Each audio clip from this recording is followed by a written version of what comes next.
Varicose veins తో బాధపడుతున్నారా? భారతదేశంలోనే బెస్ట్ ట్రీట్మెంట్ అందించే ఏకైక హాస్పిటల్ ఏవిస్. హలో ఎవ్రీవన్, మీరు చూస్తుంది సుమన్ టీవీ. నేను మీ కీర్తి. నాతో పాటు ఫ్యామిలీ కౌన్సిలర్ అండ్ ప్రముఖ హైకోర్టు అడ్వకేట్ యామిని చంద్రిక గారు ఉన్నారు. నమస్తే అమ్మా. నమస్తే. ఈ రోజుల్లో భర్త బాధితులు, భార్య బాధితులు ఎక్కువైపోయారు, వైసీ వర్స అని చెప్పొచ్చు. అసలు ఏ కేసుకి ఆ కేసే అన్నట్టుగా అయిపోయింది. నిజంగా తల్లులు ఇదివరకు ఆడపిల్లల ఫోటోలు పట్టుకొని పెళ్లి సంబంధాల కోసం తిరిగే రోజుల నుంచి ఇప్పుడు అబ్బాయిల ఫోటో పట్టుకొని తిరిగే పొజిషన్కి వచ్చాం. ఒక విధంగా బీయింగ్ అ ఉమెన్ అది ప్రౌడ్ ఫీలింగే, కానీ రోజు రోజుకి అసలు ఎటెళ్ళిపోతున్నామా అర్థం కాని పరిస్థితిలో ఉన్నాం. అంటే చట్టాలు ఆడవాళ్ళకే గట్టిగా స్ట్రాంగ్గా ఉండడం వల్ల రావడానికి ఇయర్స్ టుగెదర్ కష్టపడ్డాం, కానీ ఇప్పుడు చాలా మటుకే మిస్యూజ్ అవుతున్నాయి అన్న వాదనలు వినిపిస్తున్నాయి. మగవాళ్ళకు కూడా చట్టాలు రావాల్సిన అవసరం కనబడుతోంది. సో దీన్ని మీరే విధంగా చూస్తున్నారు, being an advocate and a family counsellor? అడ్వకేట్గా అయితే ఇప్పుడు సొసైటీకి అవసరం ఏంటి అంటే మగవాళ్ళని ప్రొటెక్ట్ చేసే చట్టాలు రావాలి. ఇది నిజంగా ఇప్పుడున్న సొసైటీకి చాలా అవసరం.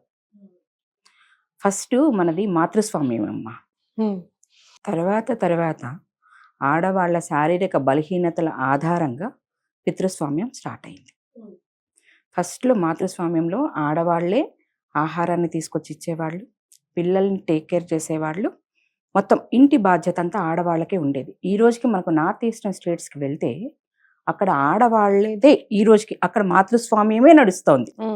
అండ్ కేరళలో కూడా ఇక్కడ మనకు ఫాదర్ సర్నేమ్ వస్తుంది, కేరళలో మదర్ సర్నేమ్ వెళ్తుంది. ఓకే, అంటే ఇప్పటికీ కొన్ని చోట్ల ఆనవాళ్ళు ఉన్నాయి.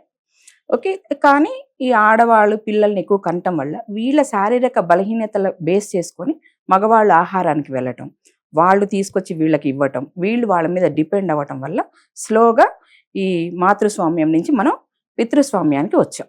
వచ్చిన తర్వాత నుంచి ఒక కాలంలో నా స్త్రీ స్వాతంత్రం మరహతి అని చెప్పి మొదలేశారు. అంటే స్త్రీకి అసలు స్వాతంత్రమే ఉండకూడదు. ఎట్లా?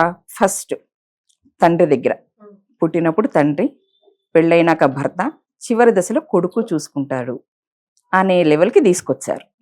తర్వాత ఎత్ర నార్యంతు పూజిస్తే తత్ర దేవత అని చెప్పి వచ్చింది. అంటే ఎక్కడ ఆడవాళ్ళని పూజిస్తే అక్కడ దేవతలు ఉంటారు అని ఒక కిరీటాన్ని అయితే పెట్టారే కానీ ఆడవాళ్ళకి ఫ్రీనెస్ అయితే ఇవ్వలేదు. వాళ్ళు అణచివేయబడ్డారు. అసలు అణచివేయబడ్డారు. అర్ధరాత్రి అనేది కూడా కాదు, లిటరల్ గా అసలు ఆడవాళ్ళని మనుషులుగా కూడా కన్సిడర్ చెయ్యలా. ఒక దశలో నా చిన్నప్పుడు కూడా, నాకు ఇప్పుడు 48 అనుకోరా, నా చిన్నప్పుడు అంటే నాకు 10 years నుంచి ఊహ తెలుస్తుంది కాబట్టి నేను ఆ రోజుల్లో కూడా ఆ కోడళ్ళని చంపేసిన అత్తల్ని చూశాను, విన్నాను. అంటే ఒక 40 years 30 years బ్యాక్ వరకు కూడా మనం ఇవన్నీ చూసుకుంటూ వచ్చాం. ఎప్పుడైతే ఈ అణచివేత భయంకరమైపోయిందో, గదిలో కూడా చూడమ్మా, పిల్లిని పెట్టి కొడితే అది తిరగబడుతుంది. ఈ అణచివేత ఎక్కువ అయ్యి ఒక స్టేజ్లో వీళ్ళు తిరగబడ్డారు. దానికి తోడు చట్టాలు కూడా ఆడవాళ్ళకి ఫేవరబుల్గా మార్పు చెందాయి. అది ఎన్నో ఇయర్స్ టుగెదర్ ఫైట్ చేస్తే అప్పుడు ఆడవాళ్ళని రక్షించడానికి కొన్ని చట్టాలు మన జ్యుడిషియరీలో ఫామ్ అయ్యాయి. ఓకే, వాటిని బేస్ చేసుకొని మంచిగానే ఉన్నాయి, కొంతకాలం బాగానే ఉన్నాం.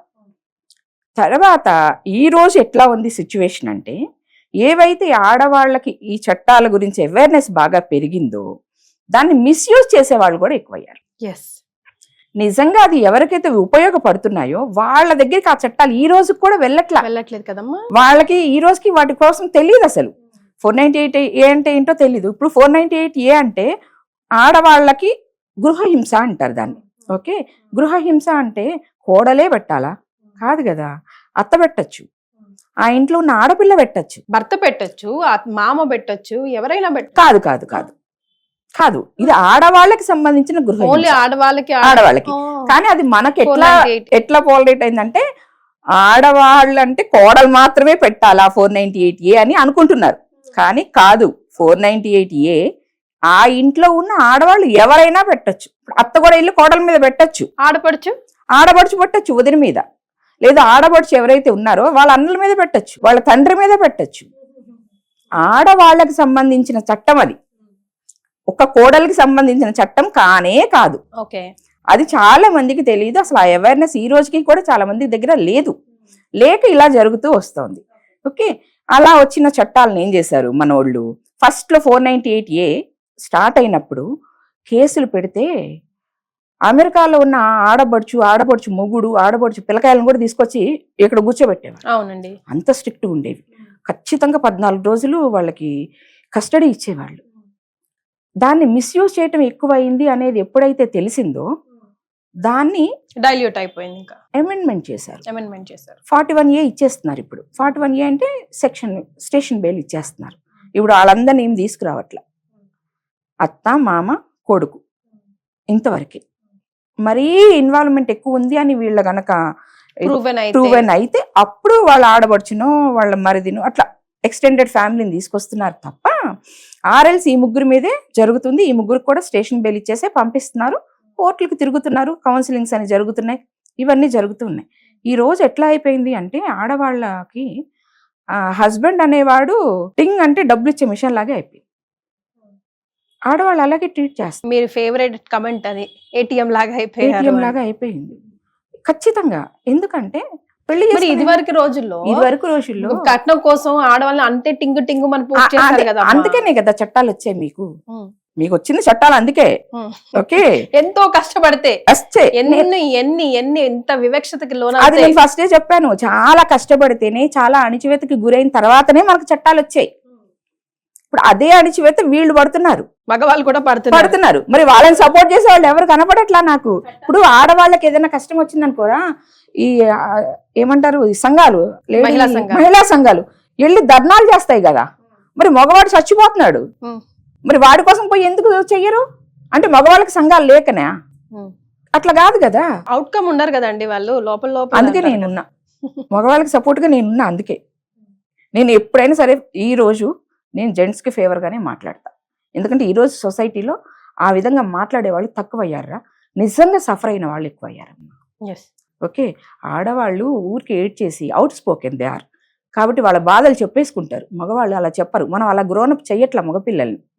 ఎంత బాధన్నారే మగపిల్లడు నువ్వు ఏడుస్తావేంట్రా అంటూ పెంచుతున్నావు. వాడు లోపల కుమిలిపోయి సూసైడ్ చేసుకుని చచ్చిపోతున్నాడే తప్ప వాడి బాధను ఎవరికి చెప్పుకోలేకపోతున్నాడు. చెప్పుకుంటే పెళ్ళాన్ని కంట్రోల్ చేసుకోలేకపోతున్నాడు. రీసెంట్ గా మనం చాలా కేసులు చూసాం కదా, చాలా హైఫై ఫ్యామిలీస్ లోనే మగవాళ్ళు డిప్రెషన్ లోకి వెళ్ళిపోయి సూసైడ్లు చేసుకున్న బయటకు వచ్చినవి 2 or 3 వచ్చాయి, బయటికి రానివి ఎన్ని ఉన్నాయి అనుకుంటున్నావు? ఫ్యామిలీ కోర్టుకి వెళ్తే ఇప్పుడు ఆడపిల్లలు మరి ఈ రోజు ఇలా అవుతున్నారు అని అంటే మనం ముందుగా పేరెంట్స్ నే బ్లేమ్ చేస్తాం. ఎవరమైనా కూడా మీ తల్లిదండ్రులు చక్కగా పెంచలేదు అని. మరి ఇలాంటి కేసులో ఏ తల్లి అమ్మ చెడగొట్టుతుంది చెప్పండి? అంటే ఇక్కడ ప్రాబ్లం ఎక్కడొస్తుందంటే నేను చెప్తాను. నా జనరేషన్ లో ఓకే, నా జనరేషన్ లో నాకు అత్తతో గాని లేదా మా హస్బెండ్ తో గాని ఏమన్నా చిన్న చిన్న మాటలు తేడా వచ్చింది, మనస్పర్ధలు వస్తే నేను వెళ్ళి మా అమ్మకి చెప్తే మా అమ్మ ఇవన్నీ సహజమే, కలిసి ఉండాల్సిన వాళ్ళు, నువ్వు మీ తమ్ముడు కొట్టుకోవట్లేదా ఇంట్లో, లేదా నువ్వు నేను పోట్లాడుకోవటం లేదా, అట్లాగే మీ అత్త నువ్వు అనుకున్నారనుకో, ఇలా సర్ది చెప్పేవాళ్ళు. మనల్నే కాదు జనరలైజ్డ్ చేసి సర్ది చెప్పి పంపించేవాళ్ళు. ఒకవేళ నిజంగా ఓవర్ గా ఉంటే అక్కడ ప్రాబ్లమ్స్ అప్పుడు వచ్చేయమనేవాళ్ళు. అప్పుడు కూడా ఉన్నాయి. నా మ్యారేజ్ టైంలో కూడా 498 ఉంది. అప్పుడు ఇంకా స్ట్రిక్ట్గా ఉండేది. ఫస్ట్ లో చెప్పాను కదా, అందరిని తీసుకొచ్చి కూర్చోబెట్టేవాళ్ళని, అట్లా చెప్పేవాళ్ళమ్మ. ఇప్పుడు అట్లా చెప్పట్లా. వాడు నిన్ను తిట్టాడా, వచ్చే నువ్వు సంపాదించుకుంటున్నావుగా, వాడు తిడితే పడుండాల్సిన అవసరం ఏంటి? మరి పిల్లలకి చెప్పాల్సిన పేరెంట్సే అలా చేస్తే రాంగ్ మిస్కన్సెప్షన్ లోకి. అల్లుడేమో కూతురు మాట వినాలిరా, కొడుకేమో కోడల మాట వినద్దు. ఇది ఎక్కడ న్యాయమో నాకు ఇప్పటికి కూడా అర్థం కాని విషయం. ఎందుకు అసలు ఒక అత్త తల్లి నిజంగా అవుతుందా అమ్మ కోడలికి? ఎప్పటికీ. మరి మరి ఆ కోడలు మాత్రం ఆ ఇంటికి కూతురై ఉండాలి. సామెత ఉంది తెలుసా, తెల్ల కాకులు ఈ ప్రపంచంలో కనపడనివంట. తెల్ల కాకులు ఫేవరబుల్ అల్లుడు, ఫేవరబుల్ కోడలు, ఈ 3 కనపడటం చాలా కష్టం, అసలు నథింగ్ అనే చెప్తారు.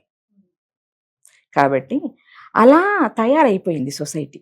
వీళ్ళు చెప్పుకోలేక లోపల ఇదైపోయి డిప్రెషన్కి వెళ్ళి, లేదు సూసైడ్ చేసుకొని, ఇంకా కాంట్ బట్ అయితే సూసైడ్ చేసుకొని. అంటే 498 వేస్తున్నారు, మెయింటెనెన్స్ వేస్తున్నారు, మెయింటెనెన్స్కి భర్త డబ్బులు ఇస్తున్నాడు, ఆ డబ్బులు తీసుకుని మళ్ళీ భర్త మీద కేసులు వేస్తున్నారు. అంటే హస్బెండే పెళ్ళానికి డబ్బులు ఇచ్చి మళ్ళీ ఆయన మీద ఆయన కేసులు వేయించుకుంటున్నాడు. మరి అది ఎవరికైనా పెయిన్ఫుల్లే కదా. చాలా అమ్మ. అంటే ఒక కేసు చూసానమ్మా నేను కూడా రీసెంట్ గా. జస్ట్ పెళ్ళై 2 months కూడా కాలేదు. ఆ అమ్మాయి జస్ట్ 2 months లో పేరెంట్స్ ఇంటికి వెళ్తూ వస్తూ ఉంటారు కదా, అప్పుడే కంప్లీట్ గా ఇక్కడ అత్తగారి ఇంట్లో ఉండడం మొదలు పెట్టారు కదా. సో తనంటది వెళ్ళిపోయిన తర్వాత నేను రాను, ఆల్ ఆఫ్ అ సడన్. ఎందుకు రావు అని అంటే, నాకు గేటెడ్ కమ్యూనిటీలో ఒక మంచి లగ్జూరియస్ ఇల్లు కావాలి, నెలకు ఒక 5 లక్షలు కావాలి, నా ఆడపడుచులు ఇంటికి రాకూడదు, భర్తతోనే నేను ఉండాలి, అత్తమామ కూడా ఉండకూడదు, అట్లయితే చెప్పండి వస్తాను, లేకపోతే లేదు. దానికి వాళ్ళ పేరెంట్స్ కూడా సపోర్ట్ చేస్తున్నారు. ఒకప్పుడు మా జనరేషన్లో కూడా లవ్ మ్యారేజెస్ ఉండేవి, లేదు పెద్దవాళ్ళు చేసే పెళ్ళిళ్ళు కూడా ఉండేవి. ఆ రోజుల్లో ఏం చూసేవాళ్ళు అంటే, ఆ అబ్బాయి క్యాపబిలిటీ చూసేవాళ్ళు. ఆ అబ్బాయి సర్వైవ్ అయ్యి భార్యని పిల్లల్ని మంచిగా చూసుకోగలరా అనేది చూసేవాళ్ళు. ఆ అబ్బాయి రెస్పాన్సిబిలిటీస్ ఉంటే వైఫ్ హ్యాపీగా వాటిని స్వీకరించేది, వాటిని తనతో పాటు కలిసి ఆ ప్రాబ్లమ్స్ని లేదా ఆ రెస్పాన్సిబిలిటీని ఫుల్ఫిల్ చేసేది.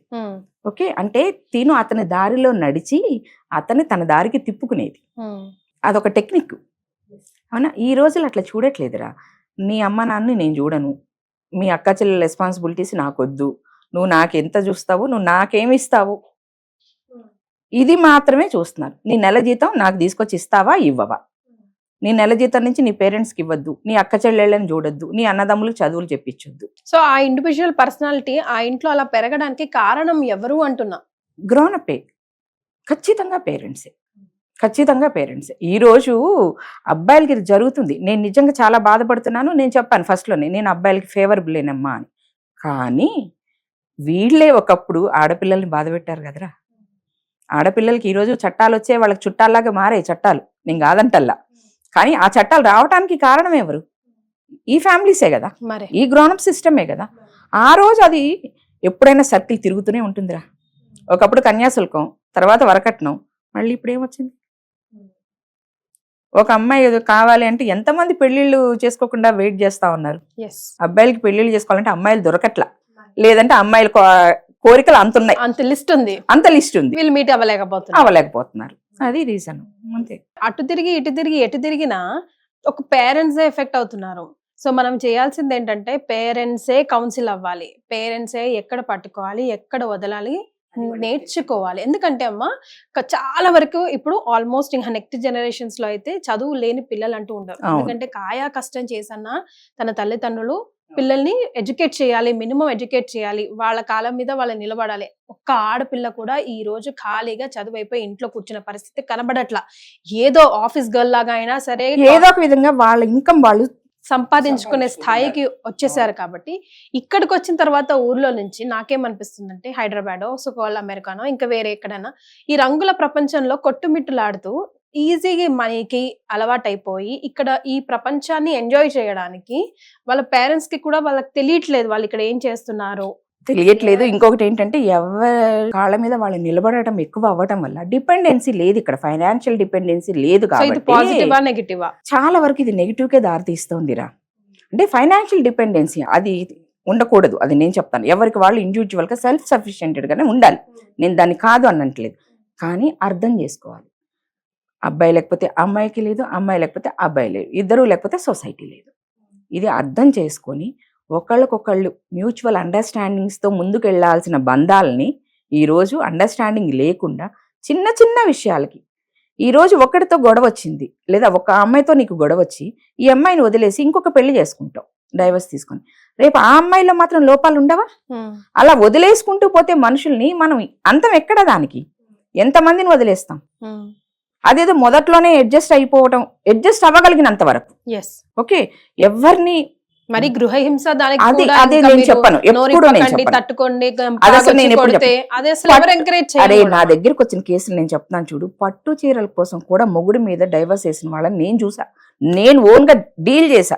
వాళ్ళ కూర్చొని నేను చెప్పాను ఇట్లా ఇట్లా ఇట్లా అంటే వాళ్ళు కూడా సేమ్ అన్నారు, మేడం మీరు అబ్బాయిలకి ఫేవరబుల్ గా మాట్లాడుతున్నారు. కాదమ్మా, ఫ్యామిలీకి ఫేవరబుల్, నేను అబ్బాయిలకి అమ్మాయిలకి ఫేవరబుల్ కాదు. మీరిద్దరు కొట్టుకోవాలంటే కొట్టుకోండి, పిల్లల్ని కన్నా తర్వాత నోరు మూసుకొని కూర్చోండి. తల్లిదండ్రులు అక్కడ మీరు ఇండివిజువల్స్ కాదు, వైఫ్ అండ్ హస్బెండ్ కాదు, అక్కడ పేరెంట్స్. పిల్లలు పుట్టక ముందు ఏమంటారమ్మా? వైఫ్ హస్బెండ్ అంటారు. పిల్లలు పుట్టినాక ఏమంటారు? పేరెంట్స్ అంటారు లేదా ఫ్యామిలీ అంటారు. అవునా కాదా? పేరెంట్స్ గా మీకు చాలా రెస్పాన్సిబిలిటీస్ ఉంటాయి. మీ ఇద్దరు కొట్టుకుంటే పిల్లల్ని ఎట్లా గ్రోనప్ చేస్తారు? వాళ్ళు ఎట్లా మంచిగా పెరుగుతారు? ఇందాక నువ్వు అన్నది ఇదే కదా, ఇలా కొట్టుకోవటం తిట్టుకోవటం చూస్తూ పెరిగిన పిల్లలు సొసైటీలో మంచిగా ఎట్లా ఉంటారా? వాళ్ళకి ఇంట్లోనే మంచి వాతావరణం ఇవ్వలేనప్పుడు సొసైటీలో మాత్రం వీళ్ళు మంచి వాతావరణాన్ని ఎలా క్రియేట్ చేస్తారు? చేయలేరు కదా. చాలా చాలా వాస్ట్ సబ్జెక్ట్ చాలా పెద్దదిరా ఇది. మీరు నేను మాట్లాడుకుంటూ అలా పోతున్నాం. సో ఇది ఎక్కడికి ఎండ్ అవ్వాలి, ఎలా ఎండ్ అవ్వాలి, మీకేమైనా అర్థమవుతే మీ మంచి మాటలు నలుగురికి ఉపయోగపడతాయి అనిపిస్తే కింద కమెంట్ చేయండి. Thank you so much for joining us. నమస్తే.